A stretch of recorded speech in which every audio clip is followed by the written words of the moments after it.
वो कौन सी? वो सूरजगढ़ के जमींदार को तो आप जानते ही हैं। अरे भाई, जो आपके रिश्तेदार हैं। तुम कहना क्या चाहते हो? किसी कारणवश उन्होंने आत्महत्या कर लिया सर। वो आत्महत्या क्यों करेगा? हाँ सर, वही तहकीकात के लिए तो मैं अपनी फोर्स के साथ वहाँ पहुँचा और गांव के काफी लोगों को इकट्ठा किया, उनके घर के नौकरों को बुलाया और सबसे हमने पूछा कि ठाकुर के साथ में कैसे क्या हुआ है। तो बहुत सारे लोगों ने बताया कि उनके एक लड़का था, वो अचानक कहीं गायब हो गया है। तो उसी गम में कुछ दिन को पागलपन का दौड़ा पड़ा और एक दिन अचानक उन्होंने आत्महत्या कर लिया। तो सर मैं क्या करता, मौके पर उनका कोई वारिस तो था नहीं, तो इसलिए लाश को ले जाकर थाने पर उसका पंचनामा करवा के लाश को थाने पर रखकर जलवा दिया हमने। लाश को जलवा दिया? Yes sir. तो अब तुम अपना कानून बनाने लगे हो? नहीं सर, हमने अपना कोई कानून नहीं बनाया। आपने ही तो कहा था कि जो आत्महत्या का केस थाने पर आया उसका पंचनामा लिखवाकर लाश को थाने के बाहर कर जलवा देना चाहिए। मैंने वही किया सर। ओह माय गॉड,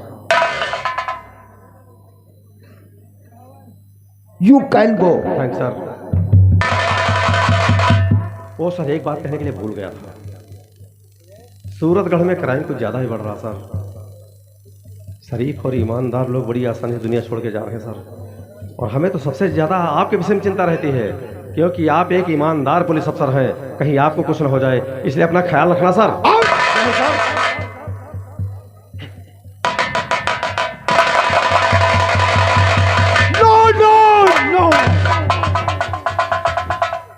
करम सिंह तो आत्महत्या कर ही नहीं सकता है, इसमें कहीं ना कहीं कुछ ना कुछ तो है गड़बड़। विक्रम सिंह, अगर करम सिंह के मर्डर में तेरा कोई हाथ मालूम हुआ तो मैं तेरे हाथ पैर कटवा के तुझे पाही बनवा दूंगा। हवलदार, क्या बात है सर? तुम ड्राइवर्स को हमारी गाड़ी निकाले और कुछ फोर्स साथ में ले लो। जी सर। चंबल चलेंगे। चलिए सर।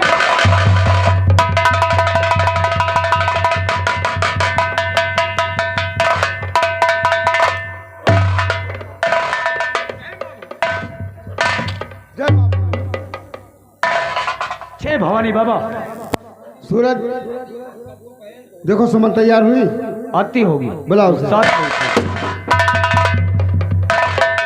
जय माँ भवानी बाबा। कर नहीं सकती जय भारत की नारी, वो करके दिखा दूंगी ठाकुर कुंवर सिंह दुनिया से तुझे। सूरज, वो सामने पुलिस गाड़ी आ रही है। आने दो बाबा इन लोगों को, ये लोग आएंगे यहाँ तक जिंदा, मगर यहाँ से सिर्फ इनकी लाश ही वापस जाएगी।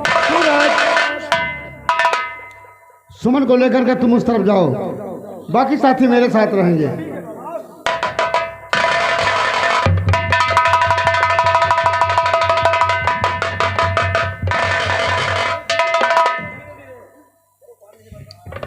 ये घोड़ों के टापों के निशानों से मालूम पड़ता है अभी अभी यहाँ कोई ना कोई था।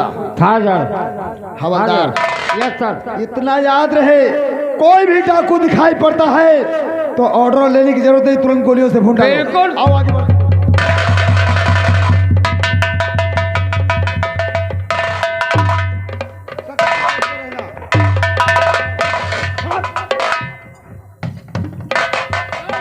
लगा इन सालों के हाथों में हथकड़ी।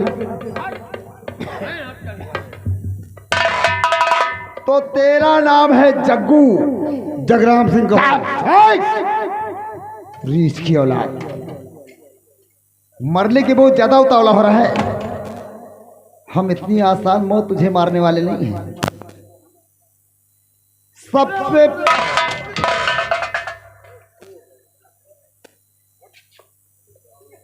इसको भी हथ करिएगा, ये भी साला सिगरों का है, इसको भी हथ करिएगा।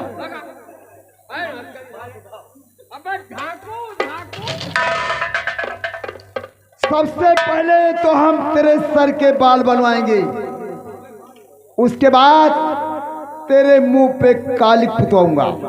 फिर जिन जिन क्षेत्रों में तेरा आतंक था उन्हीं बस्तियों में तेरी नुमाइश करूंगा गधे पर बिठा करके। फिर बीच चौराहे पर खड़ा करके तुम सबको गोली मारूंगा। देखता क्या है?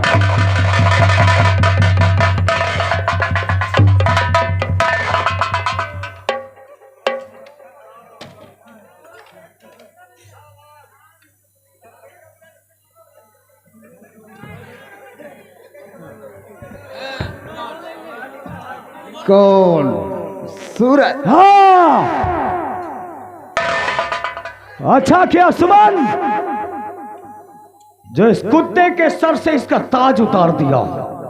तो अभी चंबल अब ये छर्रे चिकने लेकर घूम अपनी रहा है। नजर खोल कर देख, यहाँ पर चारों तरफ सिर्फ तुझे तेरी मौत ही नजर आएगी। मौत? मौत? हंस ले बलवंत, हंस ले, क्योंकि तेरी जिंदगी की ये आखिरी हंसी है। शायद तुझे नहीं मालूम, चंबल के चारों तरफ इतनी पुलिस फोर्स लगी हुई है कि हमारे एक ही इशारे पर तुम सबों के चिथड़े चिथड़े तुम जैसे जितने भी पुलिस के कुत्ते आते रहेंगे, ये सूरज चंबल की खाक में मिलाता रहेगा। ख्वाब देख रहा है। मैं कोई ख्वाब या सपना नहीं देखता हूँ बलवंत सिंह। गौर से देख इस चेहरे को, मैं खुद एक बुरा सपना हूँ। और शायद अगर मैं चाहता तो तुझको उसी दिन गोलियों से भुनवा दिया होता। जानता है, उस दिन की बात याद दिलाता, वही जख्म दे हुए तेरे आज तक नहीं भरे बलवंत सिंह। तो आज वो जख्म सब पूरे हो जाएंगे। सब पूरे हो जाएंगे, क्योंकि जब कीदड़ की मौत आती है तो सीधा शहर की तरफ चल देता है। जो बादल के रास्ते हैं वो कभी बरसते नहीं है। और जब बरसते तो जब सैलाब आता है कि तुम जैसे इंसान उसमें डूबकर खत्म हो जाते। पीपल के पत्ते जब सूख जाते हैं तो सिर्फ फड़फड़ाने की आदत रहती है उनमें। छिपकली के बच्चे मगरमच्छ नहीं बन पाते हैं, हमेशा दीवारों पर कीड़े मकोड़ों की तरह रेंग रेंग कर खत्म हो जाते। सूरज वो शेर है कि उन्हीं मगरमच्छ की सवारी करके दरिया पार करता है। देखता हूं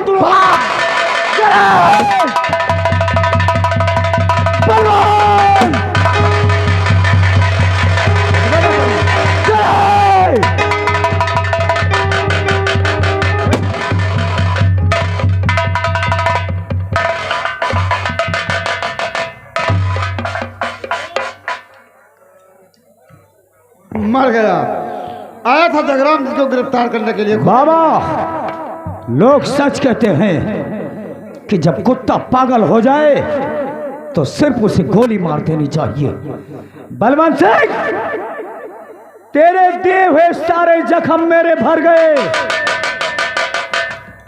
तेरी रिवाल्वर तुझी को ही मुबारक हो। साले हरामी, सोबर नहीं है का? ये लोग घर में सोबर नहीं है।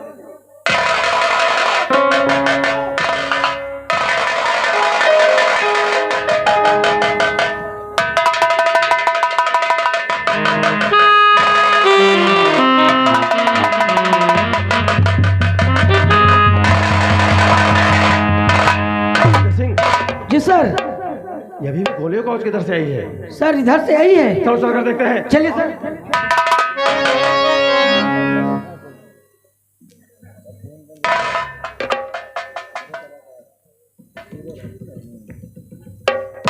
ये तो अपने एसपी साहब की लाश है।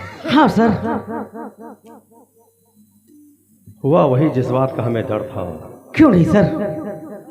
हम जानते थे कि एसपी साहब को इस मकाम तक एक न एक दिन तो पहुंचना ही है। क्यों नहीं सर?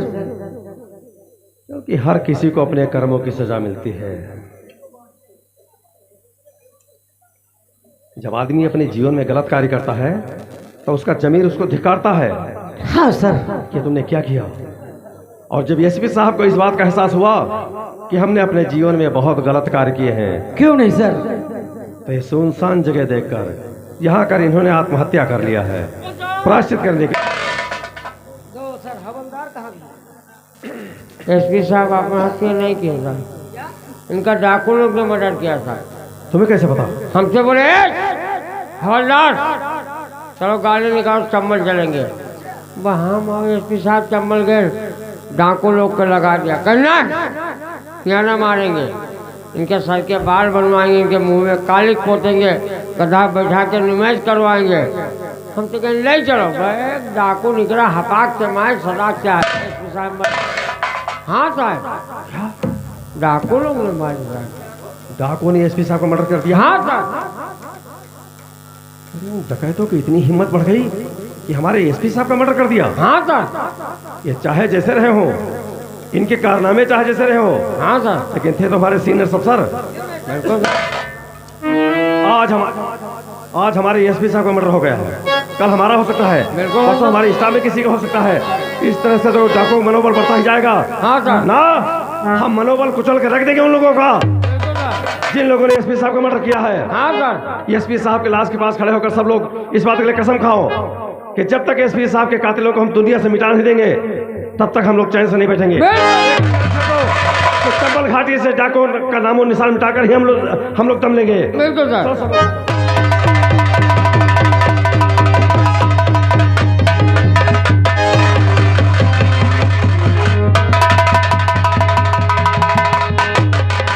जय माँ भवानी। सूरज कहाँ है? आते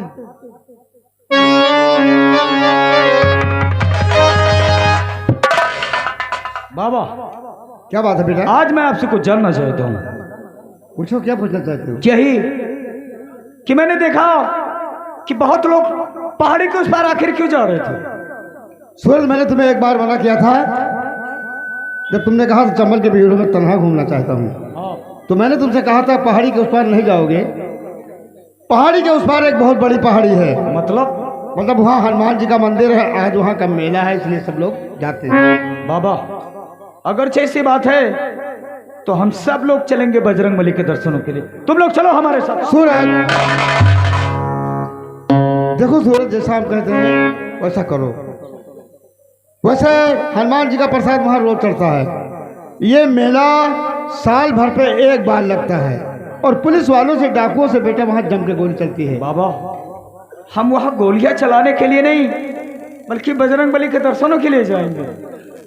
लेकिन तुम्हारे कहने का मतलब ठीक है बेटा, हम रोकते तो हैं नहीं, लेकिन हमें मालूम अच्छी तरह से विक्रम सिंह वहाँ जरूर आएगा, इसलिए भेष बदल के चलना चाहिए हनुमान जी के सामने, ताकि खून खराबा नहीं होना चाहिए। ठीक है बाबा, अब जैसे कहेंगे हम वैसे ही चलेंगे। हाँ, अब तो जिंदगी और मौत उन्हीं के हाथ है। उनसे सिर्फ यही एक विनती है मेरी, हो कर दो बेड़ा पार, कर दो बेड़ा पार मेरे बाबा।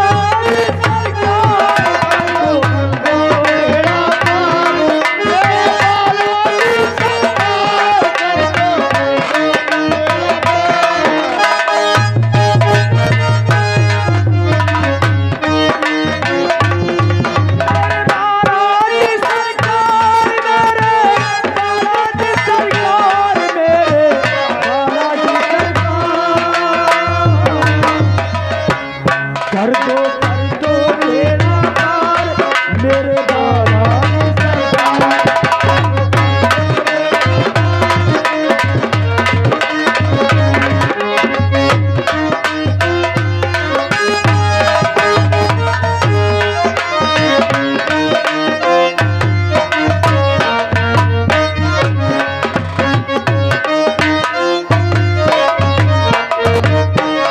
आज का दिन बड़ा शुभ दिन है, आज बड़ा मंगलवार है और आज के दिन पहाड़ी पर हनुमान जी का मेला लगता है। इस साल मेरा मन कहता है कि अपने पति के साथ कल ही पहाड़ी पर मेला देखने जाऊं, लेकिन मेरे पति एक पुलिस वाले हैं, उन्हें इतना टाइम, इतनी फुर्सत नहीं जो मुझे मेला लेकर जाएंगे।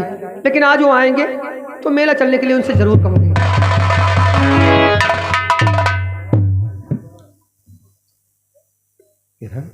आ गया, क्या बात है? बस आपके आने का इंतजार था। हम जानते हैं कि एक तुम हो जो हर समय मेरे वापस आने का इंतजार किया करती हो, एक हम हैं कि 2 मिनट का कभी समय नहीं मिलता है कि तुम्हारे पास बैठकर कम से कम दुख सुख की बातें तो कर सकें। कोई बात नहीं, आप पुलिस वाले हैं, आपके पास इतना समय नहीं जो हमारे साथ बैठकर बातें करेंगे। स्वामी, एक बात कहना चाहती हूँ आज। क्या? वो जो जंगल के पास पहाड़ी है ना, काली पहाड़ी? हाँ, काली पहाड़ी, हाँ, तो वहाँ पर हनुमान जी का मंदिर है और हर साल वहाँ पर बड़े मंगलवार के दिन मेला लगता है। इस साल मेरा मन कहता है कि मैं तुम्हारे साथ भगवान के दर्शन के लिए चलूं। ले चलोगे ना मुझे? तुमने काली पहाड़ी का नाम सुना है, अभी तो वहाँ तक गई नहीं हो। वो काली पहाड़ी जो है डेंजरस एरिया है, वहाँ जब कभी मेला लगता है तो डाकू जगराम सिंह पूरे गिरोह के साथ आकर वहीं घेरा बंदी करके बैठ जाता है और मौका पाते ही न जाने कितने निर्दोष लोगों को मार दिया करता है। अभी तक तो डाकू जगराम हमारे सबके लिए चैलेंज बना हुआ था। अब डाकू जगराम के गिरोह में कोई एक नया डकैता है, डाकू सूरज, वो हमारे सबके लिए चैलेंज बनता जा रहा है। डाकू सूरज? हाँ किरण, आए दिन पेपर्स में उसका नाम तो निकलता है, लेकिन सरकार ने भी उसका फोटो नहीं गजट करवाया है। अरे छोड़ो, होगा कोई डाकू सूरज। हमें डाकुओं से कोई मतलब नहीं, हमें तो सिर्फ भगवान के दर्शन के लिए जाना है और दर्शन करके वापस आना है। ठीक है, हमने सारी तैयारी कर ली है, बस तुम्हारे आने का इंतजार था। चलो आओ, चलते हैं। किरण, तो